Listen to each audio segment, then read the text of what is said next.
Hello बच्चों, कैसे हैं आप सब। आई होप आप सब बढ़िया होंगे। तो बच्चों, आज हमारा है चैप्टर नंबर 12, एक नए चैप्टर की शुरुआत। इससे पहले हम ऑलरेडी ख़त्म कर चुके हैं बच्चों डेप्रिसिएशन, एंड आई बिलीव कि वो चैप्टर आपने अच्छे से देखा है और अपनी रिस्पॉन्सिबिलिटी निभाई है। कौन सी रिस्पॉन्सिबिलिटी? जो मैं उस चैप्टर में, जो वो सीरीज़ ख़त्म हुई है हमारी डेप्रिसिएशन में, उसमें मैं आपको जो भी बताता था, क्वेश्चंस जो करवाता था और जो प्रैक्टिस क्वेश्चन देता था, आपने वो सारे किए हैं। वो कर लो और एक दो क्वेश्चंस अपने आप से, खुद से, बुक से कर लो। आपका डेप्रिसिएशन इनफ है, आपका रेडी हो चुका है। तो आज हम पढ़ के चलेंगे बच्चों chapter number 12, bill of exchange.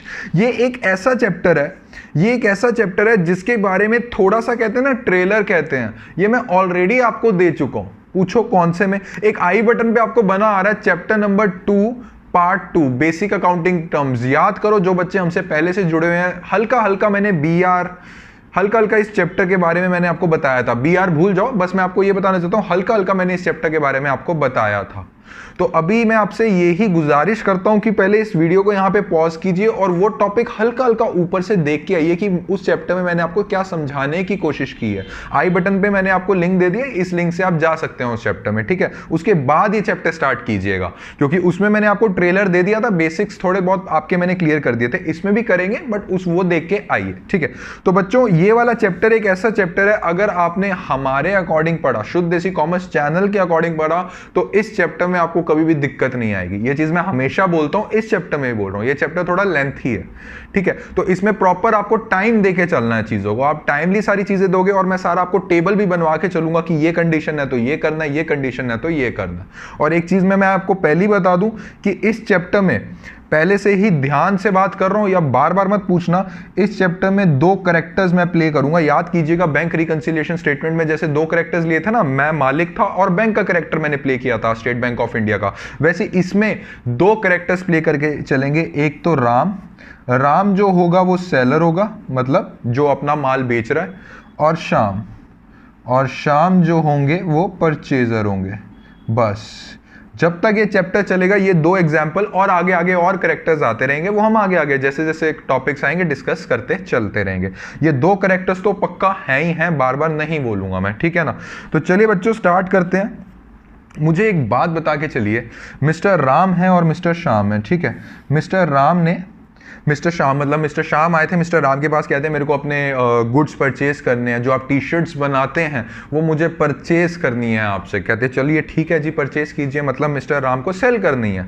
तो मिस्टर राम और मिस्टर श्याम ना बोथ आर गुड फ्रेंड्स, बहुत अच्छे दोस्त हैं। तो मुझे फटाफट से बताइए, जो मिस्टर श्याम है वो मिस्टर राम को ये कह के चल रहे हैं कि मुझे आपसे टी शर्ट्स परचेज करनी है और ये मेरे को उधार पे माल चाहिए, दैट मीन्स इसकी मैं पेमेंट कुछ दिनों के बाद करूंगा, मान लीजिए 2 महीने के बाद कर दूंगा। और मिस्टर राम और mister Shyam are good friends, तो राम कहता है कि हाँ चलो दोस्ती है मेरा, ले जा भाई, 60 दिनों के बाद पैसा दे दियो। तो इसको कैसे शो करके चलेंगे सर? इसको नॉर्मल मिस्टर श्याम को एज अ डेटर शो करके चलेंगे मिस्टर राम की बुक्स में, और मिस्टर श्याम की बुक्स में मिस्टर राम को एज अ क्रेडिटर शो करेंगे। समझ में आई बात की नहीं है? हाँ जी सर, समझ में आ गई।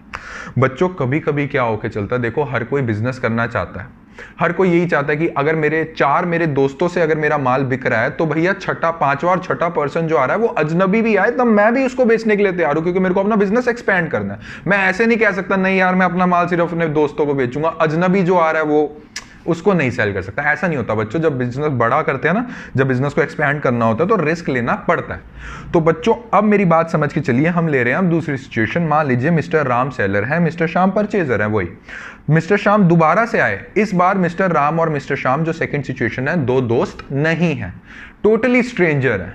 तो मिस्टर श्याम मिस्टर राम को कहते हैं कि यार mister Ram, I need T shirts from you, मेरे को आपसे टी शर्ट्स खरीदनी है उधार पे।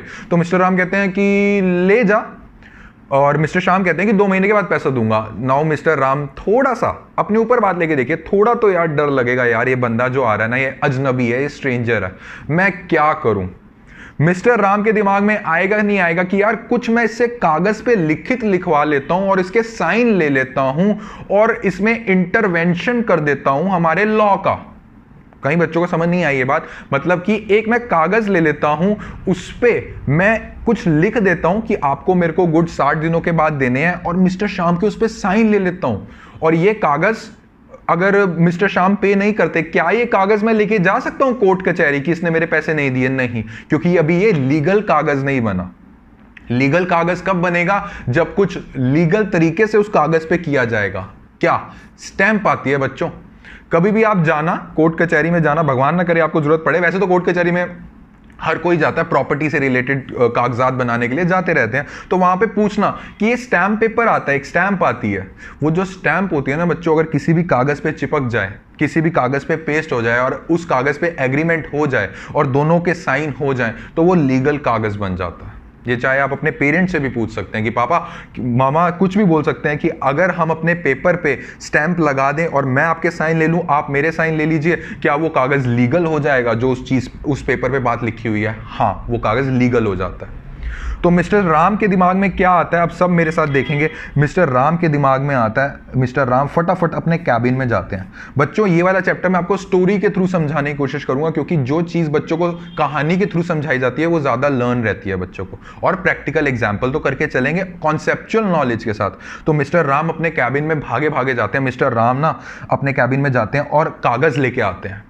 उस कागज पे पहले स्टैंप लगाते हैं, ये हो गई स्टैंप, और उस पे पता है क्या लिखते हैं? उस पे ये लिख के चलते हैं कि मिस्टर श्याम, आप मुझे पैसे दे के चलोगे 2 महीनों के बाद। बोलो मंजूर?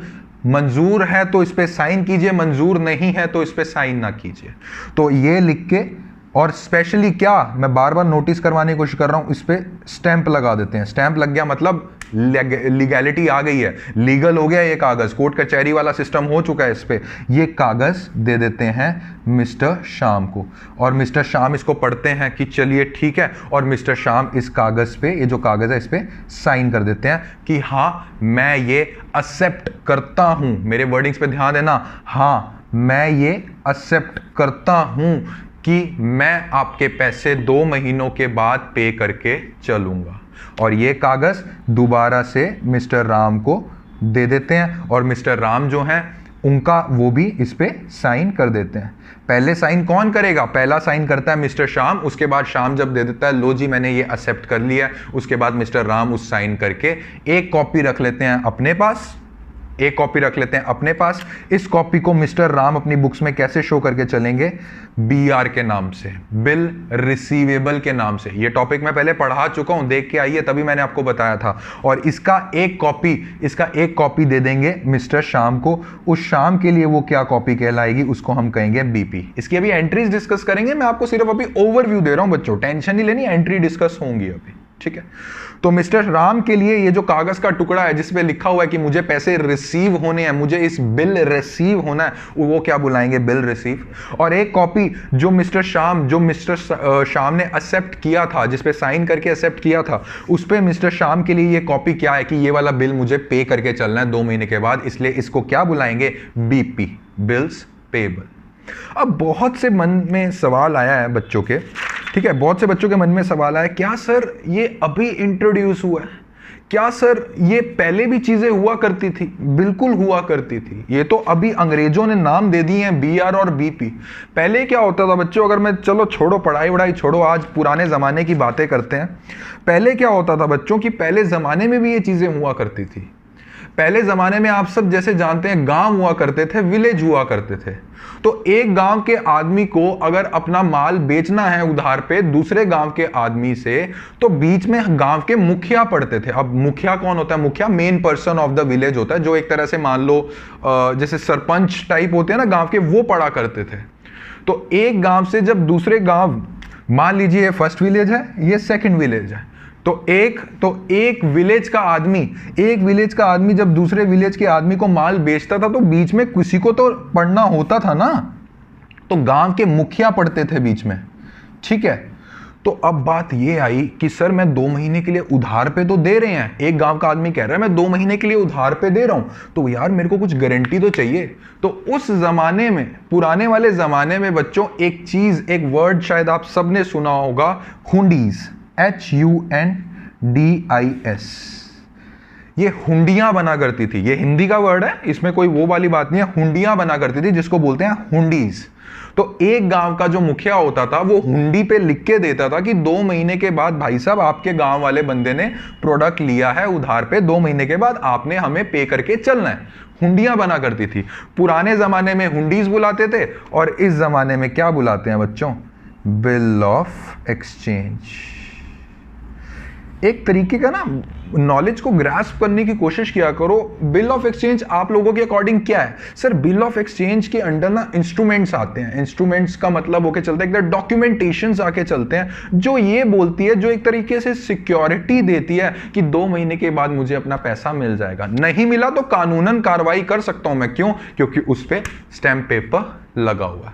इतना समझ में आया बच्चों के? नहीं आया? मैंने आपको एक ओवरव्यू देना था। राम और श्याम का आपको ओवरव्यू समझ में आया कि नहीं आया? बहुत से बच्चे बोलते हैं सर अगर राम और श्याम दोस्त हो तो बेटा ये बीआर और तो ये बिल ऑफ एक्सचेंज वाला कॉन्सेप्ट हम नहीं लेके आएंगे। दोस्त है दे देगा। ये किस में आता है? ये आके चलता है स्ट्रेंजर में। ठीक है। और बच्चों 1 मार्क्स में एक क्वेश्चन पूछा जाता है कि पिछले जमाने में बीआर बीपी हुआ करता था, मतलब बिल ऑफ एक्सचेंज हुआ करते, तो आपने कहना है हाँ। उसको क्या बोलते थे? हम बोलते थे हुंडीज, HUNDIS। एक गांव का मुखिया हुंडियां भेजता था सेकंड गांव के मुखिया को, और फिर उस पे साइन वाइन करके वापस आता था और कॉन्ट्रैक्ट हो जाता था, उधार पे गुड्स दे देते थे, और 2 महीने के बाद ये आके यहाँ पे पैसे दे के जाता था दूसरे गांव का मुखिया। ठीक है। इतना समझ में आया कि नहीं आया? हाँ जी सर इतना समझ में आया। तो इसी के ही बेसिस पे क्या मैं बिल ऑफ एक्सचेंज की आपको डेफिनेशन लिखवा सकता हूं? बिल्कुल। अब सब बच्चे मेरे साथ बिल ऑफ एक्सचेंज की डेफिनेशन लिख के चलिए। बच्चों ये जो बिल ऑफ एक्सचेंज है ना, ये हमारा इंडियन कॉन्ट्रैक्ट, ये हमारा इंडियन नेगोशिएबल इंस्ट्रूमेंट 1881 का डेफिनेशन में इंक्लूडेड है। तो वही डेफिनेशन मैं आपको लिखवाता हूं और वैसे वैसे ही आप लर्न करके चलेंगे। अपनी तरफ से मत बनाइएगा, अपनी तरफ से बनानी है तो दिमाग में बनाओ, क्योंकि एक्ट की डेफिनेशन है बच्चों, ये पढ़नी ही पड़ती है। ठीक है। और एक्ट में जो डेफिनेशन दी होती है ना, इसको आप अलग अलग नहीं कर सकते हो, बट मैं आपको एक्ट की डेफिनेशन समझा दूंगा। सब बच्चे मेरे साथ लिखेंगे। अ bill of exchange, a bill of exchange is an instrument. एक एक वर्ड का मीनिंग क्लियर करूंगा, नो नीड टू वरी, अभी सिंपल लिखते रहो। Is an instrument in writing, ठीक है ना, N unconditional order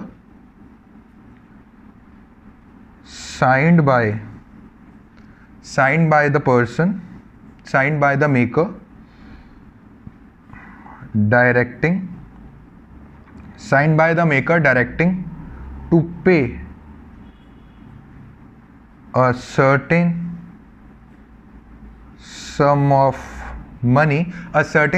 money only to or to the order of a certain person or to the bearer, अरे वाह क्या वर्ड आया, bearer of the instrument। अब इसको सर हम लर्न कैसे करें? इतनी बड़ी डेफिनेशन है बच्चों, एक एक वर्ड का मीनिंग मैं क्लियर करूंगा। याद करो अभी जो 5 मिनट पहले मैंने आपको एग्जांपल दिया है, इसको दिमाग में रख लिया? हाँ जी सर रख लिया। अब ये डेफिनेशन कुछ भी नहीं है आप लोगों के लिए, समझ के चलेंगे प्लीज। कहता है अ बिल ऑफ एक्सचेंज, मतलब कि एक कागज का टुकड़ा, is an instrument in writing. याद करो मिस्टर राम लिख के लाए थे, इस पे राइटिंग पे लिख के आए थे कि तूने मुझे इतने इतने पैसे देने। ठीक है। A bill of exchange is an instrument in writing an unconditional order. Mister Ram ने मिस्टर श्याम को जब ये बिल ऑफ एक्सचेंज दिया है, जब ये बीआर दिया है, तो इस पे क्या लिखा था? इस पे ये लिखा था कि यार मैंने तुझे माल बेचा है और इस माल के बेचने पे मेरा पैसे लेने का राइट है, और 2 महीने के बाद तुम मुझे ये जो मैंने आपको माल दिया उधार पे, 2 महीने के बाद आप मुझे इस पे पैसे देके चलेंगे। क्या इसमें कोई कंडीशन थी? नहीं थी। क्या राम ने ये बोला कि हाँ जब तक तुम मेरे पैसे नहीं दोगे तुम मेरी सेवा करोगे, जस्ट फॉर अ लाफ? क्या कुछ कंडीशन डाली थी इसमें राम ने? नहीं सर, राम ने सीधा बोला माल बेचा है 2 महीने बाद पैसे दे देना। तो क्या बोलता है? कहता है bill of exchange in an instrument in writing, writing में था, एन अनकंडीशनल ऑर्डर, कोई कंडीशन नहीं है इसमें, कुछ कंडीशन नहीं है, माल बेचा है पैसे लेने हैं 2 महीने बाद बस। Signed by the maker directing to pay a certain sum of money. कहता है साइन कौन करके चलता है? मेकर। इस डेफिनेशन में थोड़ा सा फ्लॉ है। साइन वो भी करता है, मिस्टर श्याम भी साइन करता है, उसके बाद मिस्टर राम साइन करता है। ठीक है, बट कोई बात नहीं, डेफिनेशन है, मैंने आपको लॉजिक तो क्लियर कर दिया। कहता है signed by the maker directing to pay a certain sum of money. उसको डायरेक्ट कर रहा है कि 2 महीने के बाद इतना सम तू मुझे पे करके चलेगा, और to the order of the certain person और to the bearer of the instrument. बच्चों ये केस हम आगे पढ़ के चलेंगे। वो ये बोल के चल रहा है कि यार इतना पैसा तूने मुझे दे के चलना है। कभी कभी क्या होता है यार, मिस्टर राम ने मान लो मिस्टर राहुल है, उनकी पेमेंट देनी थी, मिस्टर श्याम ने मिस्टर राम की पेमेंट देनी है और मिस्टर राम ने आगे किसी की पेमेंट देनी है। तो ये जो कागजात है ना, ये केस आगे पढ़ेंगे, ये राम जो है ये एंडोर्स कर देता है मिस्टर राहुल को। तो मिस्टर राम पता है इसमें क्या लिख रहा है, कहता है इतना पैसा तूने मुझे देके चलना है, या तो तूने मुझे देना है या फिर ये कागजात जिसके हाथ में होगा उसको देना है। अब जिसके हाथ में होगा उसको हम क्या बोलते हैं बच्चों, उसको हम बोलते हैं or to the bearer of the instrument. ये इंस्ट्रूमेंट है or to bearer of the instrument, जिसने ये इंस्ट्रूमेंट अपने हाथ में बसा के रखा हुआ है उसको देना होगा। समझ में आया कि नहीं आया? हाँ जी सर इतना समझ में आ गया। डेफिनेशन में इतना मत पढ़ो, कुछ भी नहीं है डेफिनेशन बच्चों। एक मैं आपके सामने इसके फीचर्स बता रहा हूं, मुझे फटाफट से बता के चलिए इसके फीचर आपको समझ में आए हैं कि नहीं आए। बट उससे पहले मैं ये चाहता हूं कि मैं आपको चीजें कुछ क्लियर कर दूं ताकि आपको सारी चीजें पता लग जाए। कौन कौन था इसमें, थोड़े बहुत वर्ड यूज होते हैं वो समझ लो, उसके बाद फीचर्स करवा देंगे आपको। और बताइए, मिस्टर राम, ठीक है, और ये है मिस्टर श्याम। अब मुझे फटाफट से बता के चलिए इनके और नाम है। अरे सर हर किसी के अपने अपने एक ही तो नाम होता है। अरे नहीं यार, बिल ऑफ एक्सचेंज के अकॉर्डिंग इनके बहुत सारे नाम है। चलिए करते हैं। पहला नाम क्या है मुझे फटाफट से बता के चलेंगे। सर पहला नाम इसका है इसका पहला नाम है सेलर। अरे वाह, ये तो पता ही है। और इसका पहला नाम है बायर, या फिर क्या बोल सकते हैं इसको, परचेजर। ठीक है, ये जो कागजात ये बना रहा है, ये जो कागजात बना रहा है वो कौन है सर? वो मिस्टर राम है। Ram is a dryer. Dryer का मतलब होता है जो कागजात बनाता है मिस्टर श्याम के नाम पे। तो क्या राम को मैं दूसरे नाम से बुला सकता हूं, ड्रॉयर? और जिसके नाम पे कागजात बन रहे हैं उसको हम क्या बोलते हैं? उसको हम बोलते हैं ड्रॉई। क्या मैं मिस्टर श्याम को ड्रॉई बुला सकता हूं? हाँ जी, चलिए दो नाम हो गए हैं। ठीक है, ये जो कागजात है ये मिस्टर राम ने मेक किया है, ये मिस्टर राम ने बनाया। क्या मैं मिस्टर राम को बुला सकता हूं मेकर? यस सर, बिल्कुल बुला सकते हैं। और ये जो कागजात है, ये कागजात मिस्टर श्याम ने एक्सेप्ट किया, उस पे ऐसे ऐसे सिग्नेचर किए और मिस्टर राम को दे दिए। क्या मैं मिस्टर श्याम को बुला सकता हूं एक्सेप्टर? बिल्कुल सर बुला सकते हैं। ये देखिए कितने नाम बना दिए हमने लोगों के। ठीक है, समझ में आया कि नहीं? हाँ जी सर समझ में आ गया। एक वर्ड और होता है, एक नाम और होता है। वो एक नाम होता है कि जो बंदा ड्यू डेट आने पे, मान लीजिए 2 महीने के बाद मिस्टर श्याम ने पैसे देने हैं, जिसको पैसे देगा उसको एक नाम और बुलाते हैं। इस केस में क्या लग रहा है सर? इस केस में लग रहा है मिस्टर श्याम मिस्टर राम को पैसे देंगे, तो जिसको पैसे रिसीव होने वाले होते हैं उसको हम बुलाते हैं पेई। समझ में आया कि नहीं आया इतना? हाँ सर समझ में आ गया। अब मुद्दा क्या है? मुद्दा क्या है? क्या सर हमेशा पेई जो होगा वो मिस्टर राम होगा? बच्चों मोस्ट ऑफ द केसेस में पेई राम होगा। पूछो क्यों?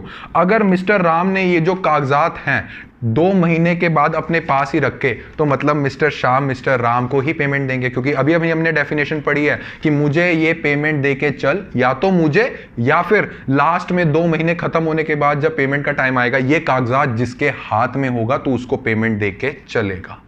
तो अगर तो मिस्टर राम अपने हाथ में 2 महीनों के लिए रखते हैं, किसी को एंडोर्स नहीं करा, किसी और को नहीं दिया, तो पेई कौन होगा? मिस्टर राम। वरना पेई थर्ड पार्टी भी हो सकती है। इसलिए मैं इस बात पे मुहर लगा रहा हूं, कहीं आप ये नहीं बोलना सर पेई थर्ड पार्टी कैसे हो सकती है, आपने समझाया नहीं। आगे चल के ऐसे क्वेश्चंस भी आएंगे। सो पेई हमारा थर्ड पार्टी होके चलेगी। तो फटाफट से मुझे बता के चलिए, इनके नाम क्लियर हुए। सेलर के बाद इसको ड्रॉअर भी बुला सकता है क्योंकि ड्रॉ करता है ये बिल। उसके बाद मेकर क्योंकि ये मेक करता है बिल, और उसके बाद पेई क्योंकि ये रिसीव करता है बिल। और इसको हम बायर, इसको हम परचेजर, ड्रॉई जिसके नाम पे ड्रॉ किया जाता है ड्रॉई, एक्सेप्टर मेन पॉइंट है ये। एक्सेप्टर कौन होता है सर? जो बिल एक्सेप्ट करता है। वर्क फ्लो समझ में आया कि नहीं आया? कागजात राम से जाएंगे श्याम पे, श्याम इसको एक्सेप्ट करके साइन करेगा, सिग्नेचर के बाद मिस्टर राम को वापस दे देगा, और मिस्टर राम एक कॉपी अपने पास रखेंगे जिसको हम बोलते हैं क्या? BR बिल रिसीवेबल, और मिस्टर श्याम को एक कॉपी देंगे जिसको हम बोलते हैं BP। ठीक है, समझ में आया कि नहीं आया? हाँ जी आया। अब मैं आपके सामने इसके कैरेक्टरिस्टिक्स पढ़ने वाला हूं, और आपका काम क्या है, जब ये लेक्चर देख रहे हो अपनी बुक खोल के बैठो, इसकी कैरेक्टरिस्टिक्स पढ़ो। फर्स्ट कैरेक्टरिस्टिक कहता है, a bill of exchange must be in writing. बिल्कुल। It must contain an order to make payment. बिल्कुल यार, एक ऑर्डर होना चाहिए ना कि 2 महीनों के बाद आप मेरे को पेमेंट करके चलोगे। Third point, the order must be unconditional. बच्चों ये पॉइंट बार बार आ रहा है और 1 मार्क्स में पूछा जाता है। जो ये ऑर्डर है क्या इसमें कोई कंडीशन है? नहीं सर, सीधा सीधा गुड्स सेल किए हैं उधार पे और सीधा सीधा पैसे रिसीव होना है, कोई कंडीशन नहीं है। और the date of payment must be fixed, ऐसा नहीं लिखेंगे इस जो ये बिल ऑफ एक्सचेंज है इसमें, ऐसा नहीं लिखेंगे जब मर्जी दे दियो 2 महीने के बाद, जब मर्जी दे दियो, नहीं, एग्जैक्ट 2 महीने तो एग्जैक्ट 2 महीने। इसलिए वो बोल रहा है the date of payment must be fixed and most important point, it bears stamp according to its amount or is drafted on a stamped paper of the court। कहता स्टैंप लगनी बहुत जरूरी है, बहुत ज्यादा जरूरी है स्टैंप लगनी। समझ में आया कि नहीं आया? हाँ जी सर समझ में आ गया। बच्चों एक मैं आपको पिक आ रही होगी इसके फीचर्स की, इस फीचर्स को चाहे वीडियो को यहीं पे पॉज करो, आप इन फीचर्स को पढ़िए, मेरा मन है कि आपको आना चाहिए फीचर्स, ठीक है। और उसके बाद मैंने आपको बता दिया ड्रॉअर कौन होता है। ड्रॉअर होता है जिसके नाम पे बिल बनाया जाता है। और बच्चों एक चीज और एक नाम और रह गया इसका, मुझे फटाफट से बता के चलिए। जो राम है वो मिस्टर श्याम के लिए क्या है? सर इसका मतलब क्या, मिस्टर श्याम की बुक्स में मिस्टर राम कैसे शो हो रहे होंगे? हाँ सर, मिस्टर श्याम की बुक में mister Ram as a creditor show हो रहे होंगे, तो इसका अगला नाम मैं क्या लिख सकता हूं? Creditor. Mister Ram is also a creditor for mister Shyam, क्योंकि मिस्टर श्याम ने उनकी पेमेंट देनी है। एंड श्याम जो है, मिस्टर श्याम मिस्टर राम की बुक्स में कैसे शो हो रहे होंगे? सर मुझे पैसा लेना है, दैट मीन्स उनकी बुक्स में एज अ डेटर शो हो रहे होंगे। दैट मीन्स मिस्टर श्याम का एक और नाम है क्या? डेटर। और मिस्टर राम का एक और नाम है क्या? क्रेडिटर। ये समझ में आया? श्याम की बुक्स में एज अ क्रेडिटर शो हो रहे होंगे मिस्टर राम, तो इसको हम मिस्टर राम को क्रेडिटर बुलाएंगे, और राम की बुक्स में mister Shyam as a debtor show हो रहे होंगे। समझ में आई बात कि नहीं आई? हाँ जी सर समझ में आ गए। तो बच्चों आपको ड्रॉअर का मीनिंग समझ में आ गया, आपको ड्रॉई का मीनिंग समझ में आ गया, एक्सेप्टर का मीनिंग समझ में आ गया, पेई का मीनिंग समझ में आ गया। और पेई में एक और इंपॉर्टेंट बात मैंने बताई थी, पेई हमेशा मिस्टर राम नहीं होंगे, जिस बंदे के हाथ में वो बिल होगा वो पेई होगा। एक पिक आ रही है आप सभी बच्चों के सामने, एक पिक आ रही है, इस पिक को देखिए और मेरे साथ साथ पढ़िए। कहता है मैंने specimen of a bill of exchange दे रखा है। बच्चों इसमें देख लेना, इसमें जो वो हैं क्या कहते हैं उसको, प्रेम किशोर जी हैं, वो हमारे बायर हैं, और इसमें करुणा सागर जी हैं, वो हमारे सेलर हैं। अब इस चीजों को दिमाग में रख लिया, अब पढ़ो मिस्टर करुणा सागर क्या लिख के चल रहे हैं, क्या लिख के चल रहे हैं बिल ऑफ एक्सचेंज के स्पेसिमेन में। स्पेसिमेन मतलब एक तरह से डेमो बिल ऑफ एक्सचेंज है, और असली में बनते हैं, ये मजाक नहीं होती चीजें, असली में चलती हैं ये चीजें। फर्स्ट ऑफ ऑल अब आपकी नजर जानी चाहिए किस पे? स्टैंप पेपर पे। अरे हाँ सर, जब तक स्टैंप नहीं लगी होगी सर तब तक कैसे होगा, ठीक है ना। तो करुणा सागर जी ने प्रेम किशोर जी को 5 लाख रुपए के गुड सेंड किए, तो ऊपर लिख दिया 5 लाख, डेट लिख दी। देखो क्या लिखा हुआ है, 2 months after date pay to me or my order the sum of ₹5 lakh only for value received। करुणा सागर जी प्रेम किशोर जी को बोल रहे हैं मैंने तुझे गुड सेल करे और 2 महीने के बाद तू मुझे और मेरे ऑर्डर पर 5 लाख रुपया पे करके चलेगा। और लेफ्ट साइड पे देखो स्टैम्प के नीचे, ये प्रेम किशोर जी को हमने दे दिया बिल ऑफ एक्सचेंज और उन्होंने एक्सेप्ट कर लिया। प्रेम किशोर जी कौन है? जिन्होंने माल खरीदा है, माल खरीदने वाला एक्सेप्ट करता है और जो माल बेचने वाला है वो बिल ऑफ एक्सचेंज बनाता है बच्चों, ठीक है। एक्सेप्ट करने के बाद उन्होंने साइन कर दिया और ये पेपर दे दिया होगा करुणा सागर जी को, ठीक है। समझ में आई इतनी बात कि नहीं आई? आपको बिल ऑफ एक्सचेंज क्लियर हुआ कि नहीं हुआ, मुझे फटाफट से बता के चलिए। तो ये तो हमारा हो गया बिल ऑफ एक्सचेंज में जो हमने फर्स्ट इंस्ट्रूमेंट पढ़ा है जिसको हम बोलते हैं बिल रिसीवेबल और बिल्स पेबल, उसमें पहली चीज पढ़ दी। बिल ऑफ एक्सचेंज में एक सेकेंड इंस्ट्रूमेंट भी आता है बच्चों, उसको हम एक एग्जाम्पल के थ्रू सोच के चलते हैं। तो ये वाली सिचुएशन मेरे को पूरी आशा है आपको क्लियर हो गई। अगर अभी तक नहीं क्लियर हुआ तो कमेंट सेक्शन में पूछ सकते हो, दिल खोल के डाउट्स पूछा करो, बट कमेंट जरूर करके जाया करो कि समझ में आया कि नहीं आया, ठीक है ना। तो बच्चों इसमें मुझे अब second situation, mister Ram, example वही है, mister Ram and mister Shyam. आप सबको पता है मिस्टर राम कौन थे? सर मिस्टर राम सेलर थे और मिस्टर श्याम बायर थे। तो पहले का केस तो छोड़ दो, अब नए केस की शुरुआत है। मिस्टर राम ने गुड्स सेल किए और मिस्टर श्याम ने बाय कर लिए गुड्स, ओके, उधार पे, 2 महीने के उधार पे। अब मिस्टर राम कह रहे हैं कि यार बहुत हो गया यार, BRBP बिल रिसीव, पहले कैबिन में जाता था, उसके बाद पूरा लिखता था, फिर मिस्टर श्याम को देता था, लो भाई एक्सेप्ट करो कि आप मुझे पे करके चलोगे, वो साइन करते थे, फिर मुझे देते थे, मैं साइन करता था, फिर फोटो कॉपी करवाता था, BR की कॉपी मैं रखता था और BP की कॉपी मिस्टर श्याम को देता। कह रहा बहुत लंबा चौड़ा प्रोसेस है यार, ये नहीं करना। मिस्टर श्याम कहते सर आप क्यों टेंशन ले रहे हैं, स्टोरी समझा रहा हूं, समझने की कोशिश करो। मिस्टर श्याम बोलते हैं आप क्यों टेंशन ले रहे हैं सर, क्यों क्यों ना मैं एक कागज बना देता हूं। आप छोड़ो, आप इतना काम मत कीजिए, आप मेरे सेलर है, मैं आपका बायर हूं, आप जैसे कहेंगे मैं वैसे कर दूंगा। क्यों ना मिस्टर श्याम बोल रहे हैं, क्यों ना मैं एक ऐसा एक तरीके से कागज बना देता हूं और उस कागज पे लिख देता हूं कि मिस्टर श्याम, मैं आपको प्रॉमिस कर रहा हूं कि 2 महीनों के बाद मैं आपको 5 लाख रुपया दे दूंगा, और सर मैं उस पर ना साइन भी कर देता हूं और वो कागज आपको दे देता हूं, उस पर स्टैम्प पेपर भी लगवा देता हूं। खत्म सर। सर खत्म, वो भी तो लीगल कागजात हुआ ना। मिस्टर राम कहते यार बात तो सही कह रहे हैं यार। बच्चों इस प्रोसेस को पता है क्या बोलते हैं, कि मिस्टर श्याम ने एक तरीके से प्रॉमिस किया है।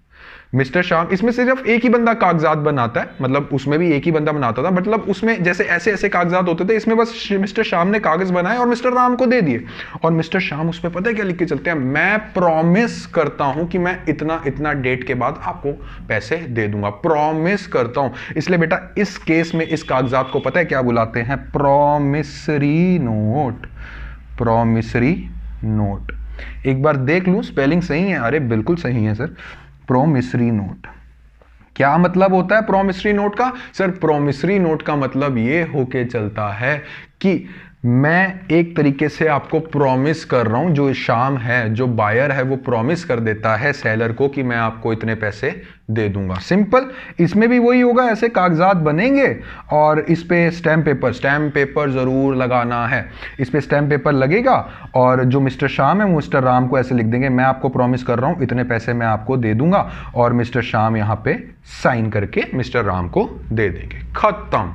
ये ज्यादा आसान है कि BRBP बिल ऑफ एक्सचेंज वाला ज्यादा आसान है सर, ये ज्यादा आसान है। बट बच्चों अनफॉर्चुनेटली हमारे पास जो क्वेश्चंस आएंगे, प्रोमिसरी नोट के भी क्वेश्चंस आएंगे, बट उसमें हम जो रूल लगाएंगे वो मैं आपको आगे डिस्कस करूंगा। उसमें BRBP वाले रूल लगेंगे, जो हमने अभी भी प्रोसेस सीखा है ना कि बिल रिसीवेबल बिल्स पेबल वाला, वो वाला प्रोसेस लगता है अनफॉर्चुनेटली। ठीक है ना? तो बच्चों समझ में आया कि नहीं आया? हाँ जी सर समझ में आ गया। अब सब बच्चे मेरे साथ लिख के चलेंगे। इसकी डेफिनेशन है किसमें? इंडियन नेगोशिएबल एक्ट में। Indian negotiable instrument act. ठीक है, ये डेफिनेशन एज इट इज लिखवा रहा हूं बच्चों। पता है क्यों? क्योंकि एक्ट की डेफिनेशन को कभी गलती से छूना मत, गलत कर देंगे टीचर्स आप लोगों के। सो क्या होता है, कहता अ प्रोमिसरी नोट, मैं PN लिख रहा हूं, आप प्रोमिसरी नोट पूरा लिख के चलेंगे। अ promissory note in writing, a promissory note in writing containing, जो कंटेन करता है एन अनकंडीशनल अंडरटेकिंग। बिल्कुल, अनकंडीशनल का मतलब सर कोई कंडीशन थोड़ा ना होती है, माल बेचना है और पैसे लेने हैं 2 महीने बाद। हाँ, अनकंडीशनल अंडरटेकिंग साइंड। इसमें सिग्नेचर किसके होते हैं? इसमें सिग्नेचर होते हैं बायर के, इसमें इसके कोई सिग्नेचर नहीं होते। जैसे BRBP में दोनों के सिग्नेचर होते थे, पहले बायर साइन करता था उसके बाद सेलर साइन करता था, बट इसमें सिर्फ सेलर बायर साइन करेगा। Signed by the maker to pay a certain sum of money to or to the order of a certain person. As it is मैंने लिखवा दी। अब मुझे इस चीज में एक और चीज बता के चलो, promissory note is a in writing. हाँ सर पता है। अनकंडीशनल है, हाँ सर पता है। सर इसमें मेकर कौन हुआ? सर उस केस में BRBP वाले केस में जो बनाता था उसको हम ड्रॉर और मेकर बोलते थे। सर इस केस में ड्रॉर तो चलो रहने दो, इसमें मेकर कौन हुआ? सर बच्चों इसमें मेकर कौन हुआ? जो बनाता है वो मेकर हुआ। क्या इस केस में राम बना रहे थे? नहीं सर, इस केस में बायर बना रहा है, दैट मीन्स मिस्टर श्याम। तो मेकर कौन हुआ? मिस्टर श्याम। तो इस प्रोमिसरी नोट में भी मैं इन दोनों का अलग अलग से नामकरण करूंगा। देखिए कैसे, मिस्टर राम, मिस्टर श्याम। ये बात है किसकी? प्रोमिसरी नोट की। ठीक है, मिस्टर राम सर पहला नामकरण तो हम ही कर देंगे। कौन सा? एक तो हो गया सेलर और एक हो गया बायर या फिर परचेजर। ओके सर, दूसरा नामकरण मैं करूंगा। कौन सा? सर बायर को हम बुला सकते हैं मेकर। क्यों? क्योंकि सर प्रोमिसरी नोट राम का तो कोई लेना देना नहीं है, सिंपल वो बनाता है। ठीक है। एंड सर मिस्टर राम को सर हम पे ही बुला सकते हैं, बहुत बढ़िया बच्चों, ये ही दो नाम से आप बुला के चलेंगे बस, और इसमें कुछ इंक्लूड नहीं होता। मेकर कौन होता है? जो बनाता है, और पे ही कौन होता है? जिसको पेमेंट देनी है। बच्चों एक क्वेश्चन जो हर साल पूछा जाता है, मेरा मन है आप लोगों से वो शेयर कर दूं और मैं कर दूंगा शेयर। एक क्वेश्चन ये आता है, क्या प्रॉमिसरी नोट के कॉन्सेप्ट में, क्या प्रॉमिसरी, मैं लिखवा रहा हूं दैट मीन्स ये क्वेश्चन इंपॉर्टेंट है, समझ लो, क्या प्रॉमिसरी नोट के कॉन्सेप्ट में असेप्टर वाला कॉन्सेप्ट है? क्या प्रॉमिसरी नोट के उसमें असेप्टर? सर असेप्टर वाला कॉन्सेप्ट तो ये होता था ना कि सेलर बनाता था और जो बायर है वो असेप्ट कर लेता था, इसलिए हम उसको असेप्टर बुलाते थे। नहीं सर नहीं है, इसमें तो कुछ है ही नहीं, इसमें तो सीधा सीधा शाम बना रहा है और उसको दे रहा है, लो सर काम खत्म। So there is no acceptor included in the concept of promissory note. समझ में आया बच्चों के नहीं आया बच्चों? इसका भी फीचर मैं आपको एक बॉक्स में दे रहा हूं, एक पिक नजर आ रही है, उस पिक, अभी इस वीडियो को कर दीजिए पॉज और उसको पढ़ के चलिए। क्या कहता है? कहता है it must be in writing, yes sir बिल्कुल पता है। It must be unconditional, yes sir बिल्कुल पता है। It must be signed by the maker और द प्रॉमिसर, इसमें एक वर्ड और आ गया बच्चों, क्या? इसका नामकरण एक और करो, क्या करोगे? जो बंदा बना रहा है, जो बंदा बना रहा है, कौन था वो? सर श्याम था, उसको मैं बुला सकता हूं बायर, हाँ जी। उसको मैं बुला सकता हूं परचेजर, हाँ जी। उसको मैं बुला सकता हूं मेकर, हाँ जी। जो बंदा प्रॉमिस कर रहा है, किसको? मिस्टर श्याम मिस्टर राम को प्रॉमिस कर रहे हैं कि 2 महीने के बाद मैं आपको 1 लाख रुपए की पेमेंट दे दूंगा, जितनी की भी पेमेंट है दे दूंगा। जो बंदा प्रॉमिस करता है उसको बच्चों हम बोलते हैं प्रॉमिसर, और जिसको प्रॉमिस किया जाता है उसको हम बोलते हैं प्रॉमिसी। ये वर्ड्स भी आ गए बच्चों। ये जो मैंने बनवाया है ना, ये हो गया और ये हो गया, ये बहुत इंपॉर्टेंट है, ये आपको कहीं नहीं मिलेगी ये चीज जो मैं बनवा रहा हूं। अकेले अकेले पढ़ाने का फायदा नहीं है, एक ही जगह मैंने आपका इनका नामकरण कर दिया, ये मोस्ट इंपॉर्टेंट है, ये आपको अच्छे से पढ़ के चलना है। तो हम मिस्टर श्याम को एक और नाम से बुलाएंगे, क्या? क्योंकि वो प्रॉमिस कर रहा है। जो बंदा प्रॉमिस करता है उसको हम क्या बुलाते हैं? प्रॉमिसर, और जिसके नाम पे प्रॉमिस किया जाता है उसको हम बुलाते हैं प्रॉमिसी। अब एक पिक आ रही है आप सबके सामने, इसका भी मैं आपको एक डेमो देके चलूंगा प्रॉमिसरी नोट का। बच्चों प्रॉमिसरी नोट पहले वाला याद करो, कौन क्या था? सर जो हमारे करुणा सागर जी थे वो सेलर थे, और हमारे प्रेम किशोर जी थे वो हमारे कौन थे? वो हमारे बायर थे। तो इसमें कौन बनाएगा ये प्रॉमिसरी नोट? सर प्रेम किशोर जी बनाएंगे और उनके साइन लिखे आएंगे। पढ़ो क्या लिखा है। स्टैम्प पेपर, सर बहुत बढ़िया। 5 लाख रुपए, सर बहुत बढ़िया। प्रेम किशोर जी क्या बोल रहे हैं सुनिए। 2 months after date, I promise to pay Shri Karuna Sagar or order the sum of rupees 5 lakh only for value received. Wordings totally change होगी बच्चों, चाहे अभी अभी जो मैंने आपको बिल ऑफ एक्सचेंज वाला लिखवाया उसकी वर्डिंग्स देख लो, इसकी वर्डिंग्स देख लो।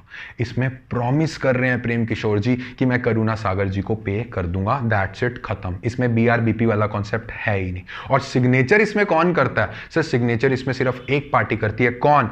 प्रेम किशोर जी। करुणा सागर को तो सिग्नेचर करने के बाद ऐसे दे दिया जाता है। तो देखो क्या लिखा आ रहा है, साइंड प्रेम किशोर और 2 करुणा सागर। ठीक है, समझ में आया कि नहीं आया आपको? अच्छे से मुझे बता के चलिए। हाँ जी सर मुझे समझ में आ गया। तो बच्चों बिल ऑफ एक्सचेंज और प्रॉमिसरी नोट ये दोनों अलग अलग चीजें हैं, इंस्ट्रूमेंट्स ही है, इंस्ट्रूमेंट्स ही मैं बिल्कुल मान रहा हूं, बट बिल ऑफ एक्सचेंज में कॉन्सेप्ट आ जाता है BR और BP का, और प्रॉमिसरी नोट में कॉन्सेप्ट आ जाता है कि मेकर का, वो बना के छोड़ देता है। बच्चों एक और पिक मैं आपको दे रहा हूं, उसमें आपको डिफरेंस नजर आ रहा है। ये डिफरेंस मोस्ट इंपॉर्टेंट है।